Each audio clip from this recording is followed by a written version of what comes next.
தமிழ்நாடு அரசின் விண்வெளி தொழில் கொள்கைக்கு நேற்று தமிழக அமைச்சரவை ஒப்புதல் அளித்த நிலையில் கோபாலபுரம் குடும்பத்தின் தொழில்துறை கொள்கை என்று ஆதாரத்துடன் அண்ணாமலை காட்டமாக விமர்சித்துள்ளார்.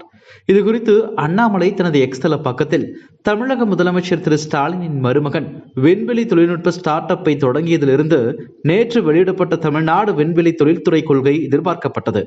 தமிழகத்தின் நிழல் முதலமைச்சரான திரு சபரீசன் 22/7/2024 முதல் வானம் ஸ்பேஸ் LLBயின் பங்குதாரராக உள்ளார்.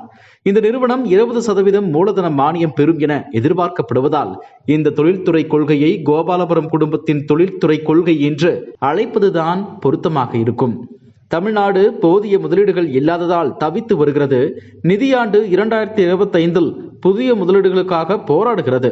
இதோ ஒரு சர்வதிகார அரசு அவரது குடும்பத்திற்கு பயனளிக்கும் வகையில் ஒரு தொழில்துறை கொள்கையை வெளியிடுகிறது. அவமானம் என அண்ணாமலை பதிவிட்டுள்ளார். இதுபோன்ற செய்திகளை மேலும் தெரிந்து கொள்ள எங்களது யூடியூப், ஃபேஸ்புக் மற்றும் ட்விட்டர் ஆப்களை சப்ஸ்கிரைப் செய்யவும்.